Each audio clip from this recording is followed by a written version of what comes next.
Halo Bapak Ibu, Puji Tuhan, terima kasih sekali lagi buat kesempatan ini kita bisa berkumpul bersama-sama untuk mendengarkan firman Tuhan. Ya, hari ini saya dipercayakan di Minggu Pamungkas, tema ini saudara-saudara, minggu terakhir dalam tema pembaharuan. Saya mendengar sudah banyak disampaikan pembaharuan hati, pembaharuan perasaan, pembaharuan dan pembaharuan yang lain, tapi hari ini saya akan bicara tentang pembaharuan kasih. Katakan pembaharuan kasih. Saudara, waktu saya siapkan firman Tuhan ini, saya teringat cerita lama dari teman saya di Batu Malang. Ia melayani di sebuah desa di Jawa Timur sana, dan minggu itu adalah minggu Natal. Biasa saudara, gereja di sana itu kalau Natal itu acaranya padat gitu. Selain ibadah ada perayaan-perayaan. Salah satunya atraksi atau nyanyi dari kaum ibu, kaum bapak, kaum sekolah minggu, kaum lansia, semua tampil. Nah, hari itu di situ ada seorang anak kecil, anak sekolah minggu, yang gurunya ini percaya bahwa anak ini pasti bisa mempersembahkan satu pujian karena suaranya bagus. Lalu guru sekolah minggu ini bilang gini, "Nak, kamu nyanyi ya lagu Natal, lagu Malam Kudus Sunyi Senyap Bintang-bintang Gemerlap." "Iya tante." Terus latihan. Nah, masalahnya Bapak Ibu, anak ini anak dari kampung, dia sering dengar lagu-lagu Jawa. Salah satu lagu favoritnya Gundul-gundul pacul. Gundul-gundul pacul cul gembelengan. Nyunggi-nyunggi wakul-kul gembelengan. Berkali-kali latihan salah terus. Gurunya stres. "Nak, ini Natal nak, bukan atraksi 17-an. Nyanyi harus lagu Natal." "Iya tante, coba latihan." Malam sunyi senyap, bintang-bintang gemerlap. Latihan berulang kali. Akhirnya tibalah hari H, saudara. Malam Natal kalau di kampung itu yang hadir bukan hanya jemaat, lurah datang, babinsa datang, koramil datang, semua datang perangkat desa. Lalu MC dengan gagah bilang, "Bapak Ibu sekalian, hari ini kita akan dengarkan anak sekolah minggu bernyanyi. Mari kita beri tepuk tangan." Semua tepuk tangan. Musik dibunyikan. Sering. Dia nyanyi begini, "Malam sunyi senyap-nyap di Bethlehem, bintangnya gemerlap-lap di Bethlehem." Semua heboh. Kata-katanya Kristen, tapi nadanya nada yang lama. Syair lagunya lagu Natal, tapi iramanya irama lagu yang lama yang biasa dinyanyikan. Bapak Ibu, kadang-kadang hidup kita sebagai orang Kristen seperti itu. Yang terdengar di sana, oh orang ini Kristen loh. Oh orang ini sudah rajin beribadah loh. Oh, orang ini sudah tahunan bertobat loh, tapi yang meluap dari hatinya masih hidup yang lama. Hari ini kita mau dibaharui di dalam kasih kita. Amin. Hari ini saya berdoa supaya ketika kita mendengarkan firman Tuhan, Tuhan bekerja di hati kita. Pembaharuan kasih. Saudara, 1 Korintus 13 ayat 13 mengatakan. Mari kita baca. 1, 2, 3. "Demikianlah tinggal ketiga hal ini, iman, pengharapan, dan kasih. Dan yang paling besar diantaranya ialah kasih." Saudara, kita bertumbuh di dalam iman. Kita bertumbuh di dalam pengharapan. Tapi kelak akan hanya tertinggal yang namanya kasih. Yang terbesar, paling besar diantaranya ialah kasih. Saudara, pertemuan kita atau sekarang kalau kita menjadi orang Kristen itu juga karena kasih. Allah mengasihi kita lalu kita menyambut kasihnya, betul ya? Dan kasih Allah dicurahkan di dalam hidup kita. Tetapi saudara-saudara, karena kita masih tinggal di dalam dunia yang jatuh di dalam dosa, dan kita juga sedang bertumbuh di dalam iman kita, maka ada hal-hal yang membuat kasih itu tidak lagi membara. Alkitab memperingatkan dua hal. Yang pertama, ada peringatan dari Alkitab bahwa alasan mengapa kasih harus diperbaharui. Yang pertama, ternyata kasih kita bisa menjadi dingin. Matius 24 ayat 12 bilang begini, "Dan karena makin bertambahnya kedurhakaan, maka kasih kebanyakan orang menjadi dingin." Kasih yang dulu membara, kasih yang dulu menyala-nyala waktu kita terima dari Tuhan Yesus pertama kali kita kenal Dia, itu membara, menggebu-gebu, mengalahkan segalanya. Tapi Tuhan memperingatkan, Yesus berkhotbah di atas bukit bilang, pada akhir zaman, kasih kebanyakan orang akan menjadi dingin. Maka waspadalah dan waspadalah. Peringatan kedua, alasan mengapa kasih kita perlu dibaharui, pada prakteknya saudara-saudara ternyata ada kasih yang palsu. Roma 12 ayat 9a bilang begini, hendaklah kasih itu jangan pura-pura. Lagi, hendaklah kasih itu jangan pura-pura. Saudara-saudara, pura-pura itu gambarannya seperti ini. Kalau saudara punya Gucci yang retak, atau pada waktu itu pengusaha Gucci begitu, ketika dia ingin menjual ada Gucci yang retak, tapi untuk mengelabuhi pembelinya dia salutkan lilin, dioles dengan lilin, sehingga retakannya itu tersumbat atau terisi dengan lilin, sehingga Gucci itu tetap nampak mengkilat dan utuh. Pembeli tidak tahu, tapi itu trik pedagang pada waktu itu. Gucci yang retak atau marmer yang retak atau apa saja yang retak disalut dengan lilin sehingga dia nampak bagus. Padahal sesungguhnya ada retak. Dia menjual Gucci yang palsu. Itu gambaran yang pertama. Gambaran yang kedua, tidak ada acting, tampil apa adanya. Tidak seperti aktor yang bermain atau memainkan sebuah peran yang kadang perannya bertentangan dengan kondisi hidupnya. Tadi pagi saya bicara, dulu ada sebuah lagu yang sangat-sangat terkenal yang dinyanyikan oleh God Bless dan timnya, Panggung Sandiwara. Ada yang ingat? Dunia ini. Saudara update ya. Tadi oma-oma itu juga update loh. Oma-oma bisa tadi tuh. Dunia ini Panggung Sandiwara. Dia bermain peran. Waktu aktor disuruh bermain peran apa saja, kadang perannya mungkin tidak sesuai dengan kehidupannya. Saya pernah dengar di sebuah talkshow di televisi, karena dia memang berperan di sebuah acara yang harus membuat orang tertawa, maka apapun naskah yang disodorkan ke dia harus menghidupi itu. Padahal hari-hari itu dia ada di dalam masalah dengan keluarganya. Dan dia harus berperan seperti yang diminta. Jadi dia memerankan sesuatu yang pura-pura, tidak sesuai isi hatinya. Kasih kita janganlah menjadi kasih yang pura-pura. Hendaklah kasih itu jangan pura-pura. Kemudian saya menemukan kalau ini kita terjemahkan lebih jelas, seperti apa kasih yang menjadi dingin dan penuh kepura-puraan. Mari kita baca ayat ini, saya akan bacakan, saudara perhatikan baik-baik. Ketahuilah bahwa pada hari-hari terakhir akan datang masa yang sukar. Manusia akan mencintai dirinya sendiri dan menjadi hamba uang. Mereka akan membual dan menyombongkan diri. Mereka akan menjadi pemfitnah. Mereka akan berontak terhadap orang tua dan tidak tahu berterima kasih.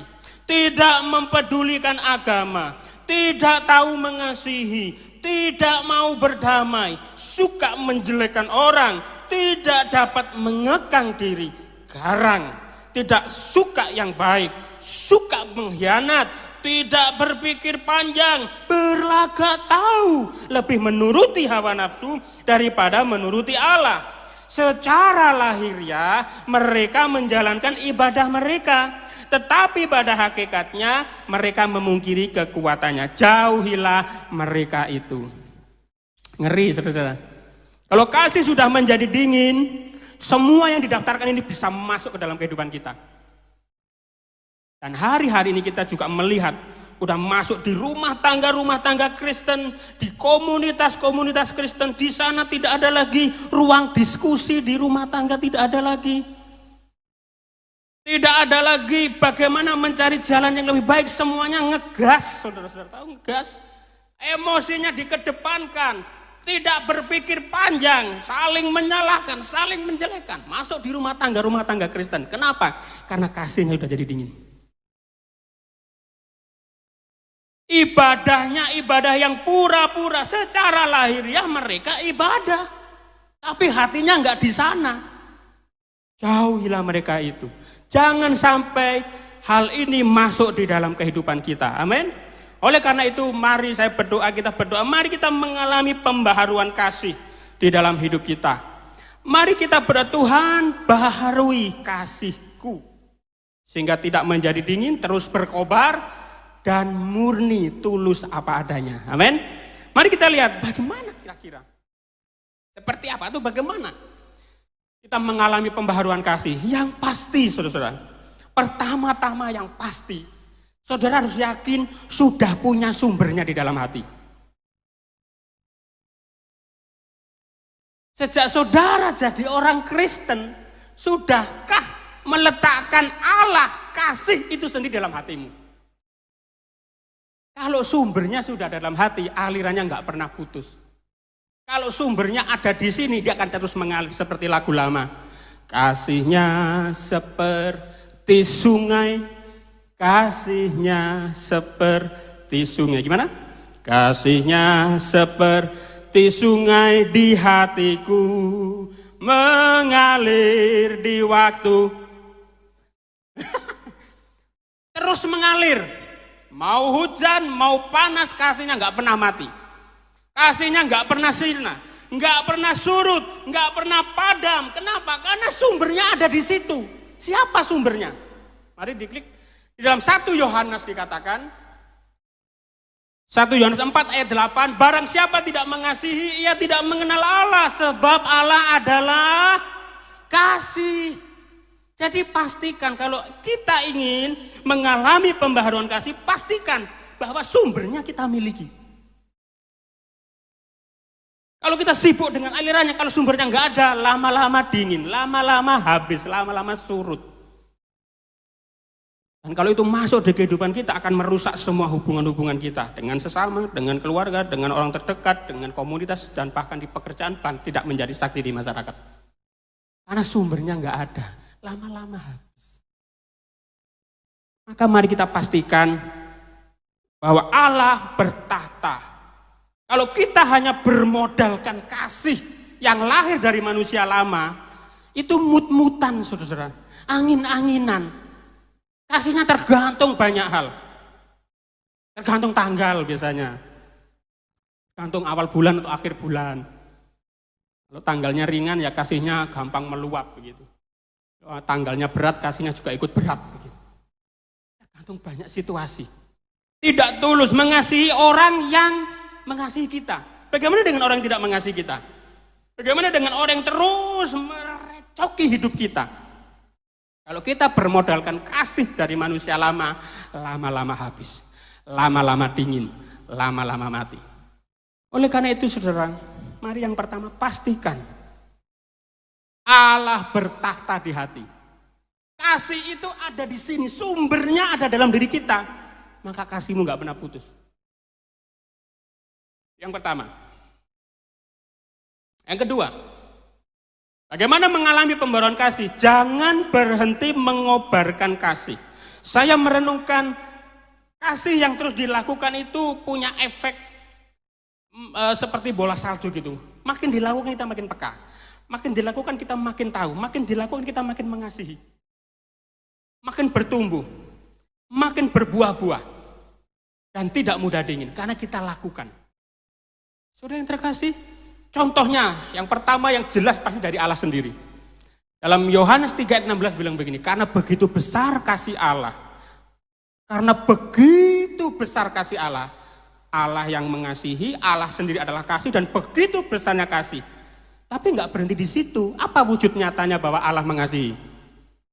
Dia memberikan Yesus. Kasih itu aktif, saudara. Tidak hanya mengasihi, lalu diam, pasif enggak, tapi ada sesuatu yang keluar yang membuktikan bahwa kasih itu ada. Saudara, saya temukan gambar ini di internet dan saudara pasti tahu. Ada 2 danau di Alkitab yang mendapatkan aliran yang sama dari Sungai Yordan. Yang satu Galilea, yang satu Laut Mati. Dan semua tahu dari gambarnya sudah tahu. Galilea dipenuhi dengan flora dan fauna karena kadar nutrisi di dalam lingkungan itu sangat bagus. Tapi di Laut Mati tidak ada flora fauna yang bertahan hidup di sana. Karena kadar garamnya terlalu tinggi. Hanya orang bisa mengapung aja di sana kalau lihat gambar ini. Saudara pernah ke sana mungkin bisa membuktikan. Saya tadi bagi usul kepada Pak John, baptisannya di sana saja. Setelah diselam nggak usah dinaikkan, tinggal aja nongol sendiri nanti. Karena ngapung. Saudara, kenapa? Apa yang diajarkan di sini?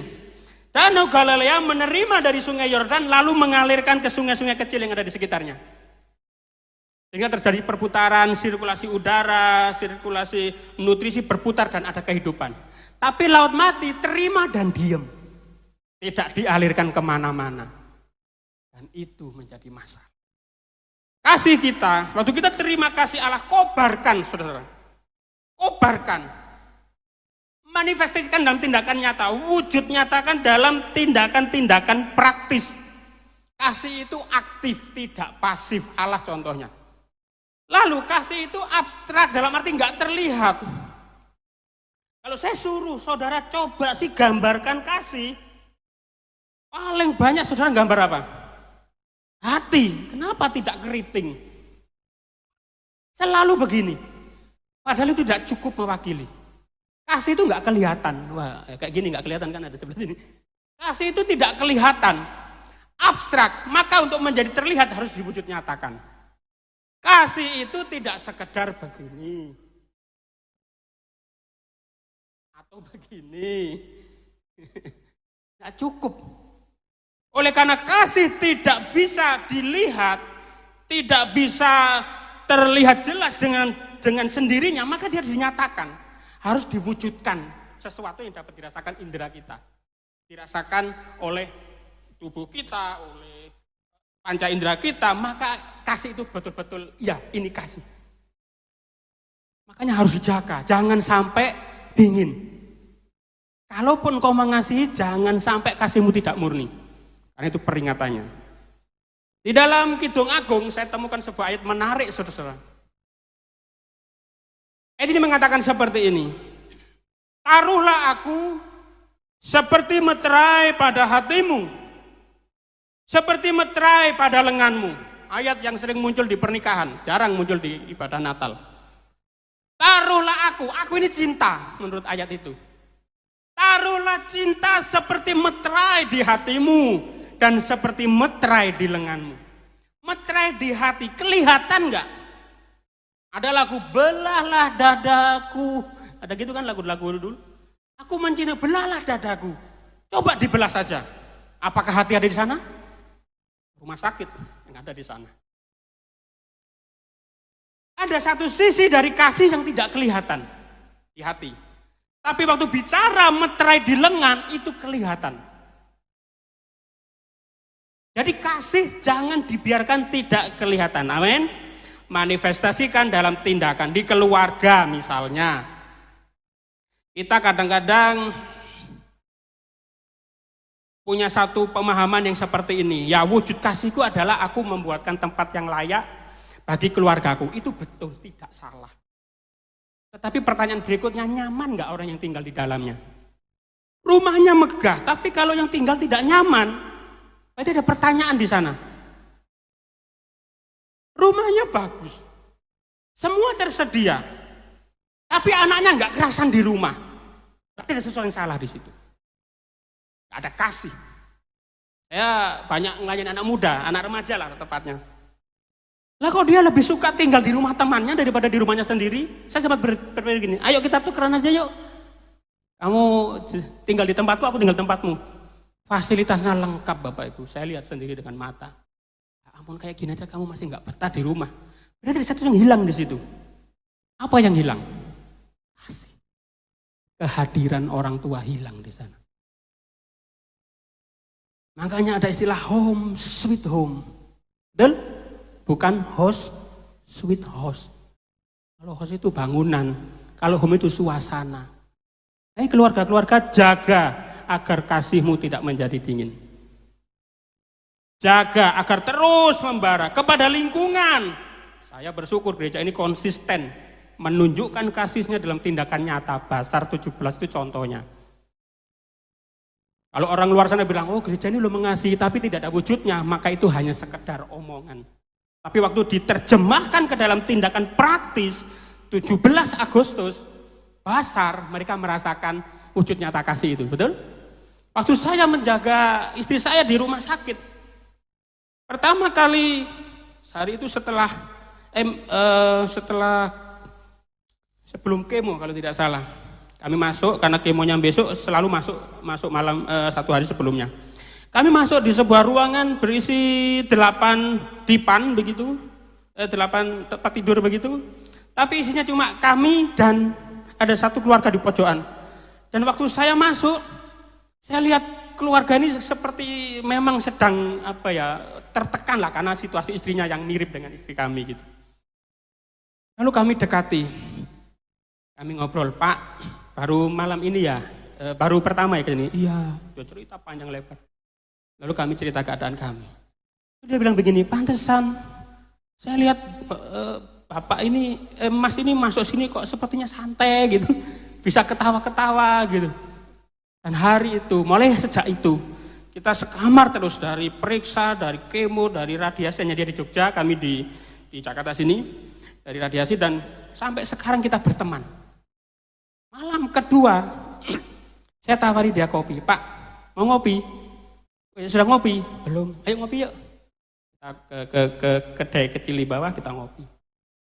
Dan hari itu menjadi pertemanan. Dan akhirnya bapak ini kerjanya ojek online gitu. Saya bilang, udah tua orangnya. Bapak kerja aja, kalau masalah fotokopi nanti titip saya aja. Dan sampai sekarang kami jadi teman.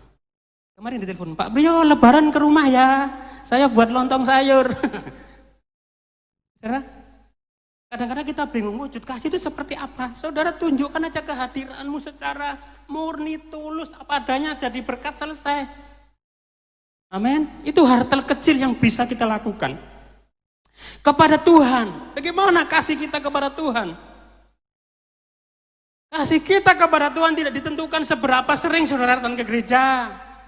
Tidak ditentukan seberapa sering saudara datang beribadah. Tetapi pertanyaannya, apakah Tuhan berdaulat jadi Tuhan di dalam hidupmu? Kalau di dalam Alkitab Yesus menyindir orang-orang Farisi, hai engkau ini banyak beragama tapi tidak bertuhan. Engkau ini hanya agamawi tapi tidak spiritual begitu. Hati-hati saudara-saudara. Makanya Alkitab memperingatkan, jangan sampai kita menghidupi kasih seperti itu.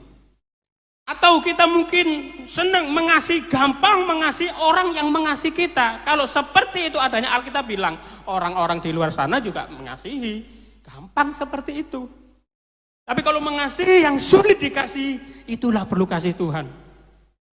Kalau bermodalkan kasih manusia lama-lama selesai. Kita perlu mengalami pembaharuan kasih. Saudara, tadi di Alkitab di Timotius tadi dikatakan, secara lahiriah mereka menjalankan ibadah. Tetapi sebetulnya dia sedang memungkiri kekuatan. Bahwa ada Tuhan di situ, ada banyak perkara rohani di situ, itu dipungkiri semua. Kalau saudara menjadi seperti itu, saya ajak saudara cari di YouTube lagu judulnya Kebaktian. Di YouTube ada lagu judulnya Kebaktian. Kutanya Senin, Selasa, Rabu kemana? Tahu ini rohani sekali Pak Jan tadi. Lagu itu bilang begini. Kutanya Senin, Selasa, Rabu kemana? Kebaktian. Kutanya Kamis, Jumat, Sabtu kemana? Persekutuan. 1 minggu engkau persekutuan, kenapa nilaimu berantakan? Kenapa pekerjaanmu berantakan? Kenapa rumah tanggamu berantakan? Coba cari lagunya di YouTube. Itu sudah khotbah 1 jam di situ, sudah masuk semua itu. Kenapa bisnismu tipu sana tipu sini? Kalau setiap minggunya engkau kebaktian. Lagu itu membuat kita tertawa, tapi sebetulnya tertawa sambil tertusuk-tusuk kalau menurut saya lagu itu. Coba cari yang di YouTube, judulnya Kebaktian. Bobby Wan itu siapa gitu nyanyi? Judulnya Kebaktian. Ya, judulnya itu. Jadi kalau engkau setiap hari kebaktian, lalu mengapa hidupmu tidak berubah? Kenapa keluargamu berantakan? Kenapa pekerjaanmu kacau? Kan ada yang salah berarti. Itulah sebabnya saudara, perlu pembaharuan kasih dalam hidup kita. Miliki sumbernya. Amin. Pastikan sumbernya ada dalam hatimu. Terus kobarkan terus. Jangan sampai enggak. Dikobarkan. Mengapa? Yang terakhir saya mau tutup dengan sebuah kalimat seperti ini. Saudara-saudara, Yohanes 13 ayat 35 mengatakan seperti ini. Ayo kita baca. 1, 2, 3.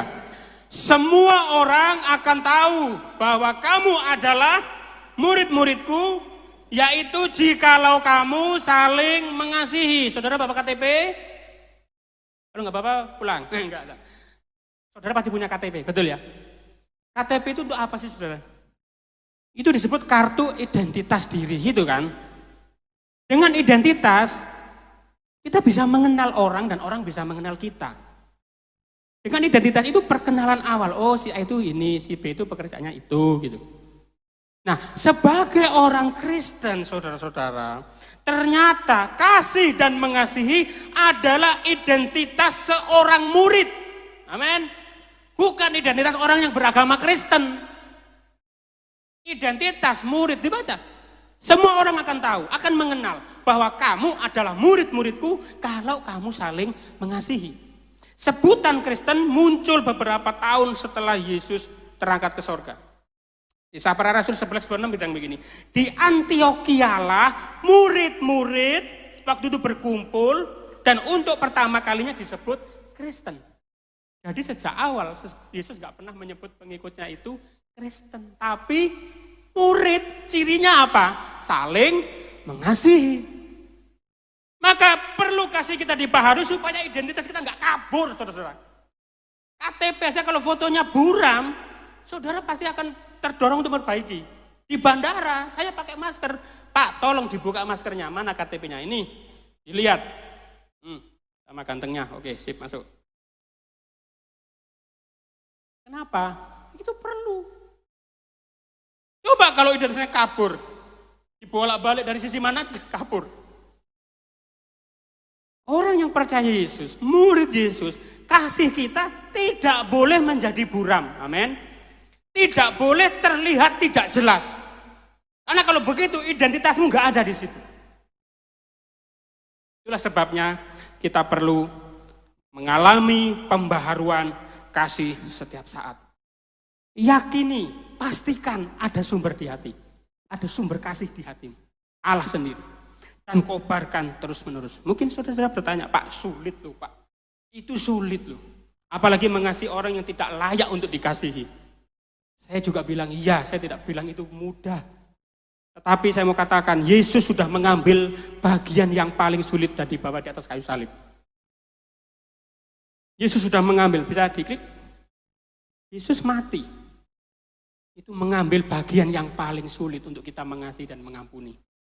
Tapi waktu kita percaya, kita diberi kemampuan untuk mengasihi dan mengampuni, bahkan yang tidak layak untuk dikasihi dan diampuni. Kalau kita mengalami pembaharuan kasih Allah, kita dimampukan untuk itu. Amin. Mari kita berdiri bersama-sama saudara-saudara.